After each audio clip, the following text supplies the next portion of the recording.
આજ તો સાહેબ ટ્રેક્ટર ઉપર ચડીને કંકોત્રી લખીને મેમો ફાડ નાખ્યો અને ભેગા ભેગ ગીરની ફેમસ ધમાલ જોઈ નાખી. તો ભાઈ આજ છે ભારતનો રાષ્ટ્રીય પર્વ દિવસ રિપબ્લિક ડે. તો ભાઈ સવારે 7 વાગે ઉઠીને નાઈ ધોઈને પહોંચી ગયા અમારા ગામ તાલાળાના મિલ ગ્રાઉન્ડમાં. ભાઈ ગીર સોમનાથ ડિસ્ટ્રિક્ટનું સેલિબ્રેશન 26 જાન્યુઆરી અમારા તાલાળામાં રાખવામાં આવ્યું હતું અને છોકરાઓ બધાની તૈયારી કરતા હતા અને પછી કરી નાખ્યું ધ્વજવંદન અને પછી પરસોત્તમભાઈ સોલંકી અને ગીર સોમનાથ જિલ્લા કલેક્ટર એનવી ઉપાધ્યાય સાહેબે પબ્લિકની કરી મુલાકાત. અને આ ક્લિપમાં એવું દર્શાવવામાં આવે છે કે આ છોકરી એકલી નથી, સાથે મહિલા સુરક્ષા ટીમ પણ છે. અને ભાઈ કૃષિ વિભાગ તરફથી ઓર્ગેનિક ખેતીનો પ્રોજેક્ટ પણ બતાવવામાં આવે છે. અને એક સાથે કેટલા બધા ટ્રેક્ટરમાં નવા પ્રોજેક્ટ જોવા મળ્યા. પછી નાના છોકરાની પરેડ જોઈ ક્યાં તો સિંહ આવી ગયો, એ પણ ટ્રેક્ટર ઉપર ચડીને, જેમાં આરોગ્યનું બધું બતાવવામાં આવ્યું હતું. એમાં આપણે એક ડોક્ટરે દેખાણા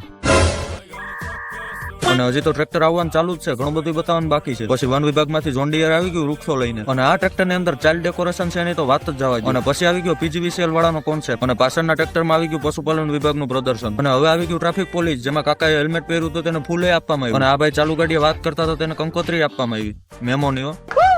અને પાછળથી આવી ગઈ સાયબર ક્રાઇમની ટીમ, જેમાં લેપટોપ ઉપર બેઠેલ વ્યક્તિ ફ્રોડ કરતો જોવા મળ્યો. અને પછી આવી ગયો લાલ ખટારો, જે ઇમરજન્સીમાં રેસ્ક્યુ કરે અને ફાયર બ્રિગેડનું પણ કામ કરે. આવું તો ભાઈ હજી ઘણું બધું હતું, આપણો વિડીયો લાંબો થઈ ગયા અને અલગ અલગ સ્કૂલના વિદ્યાર્થીઓ બધા પોતપોતાનું પરફોર્મન્સ બતાવો. ભાઈ આજ માટે એટલું જ. વિડીયો ગમે તો સબસ્ક્રાઇબ કરી દેજો.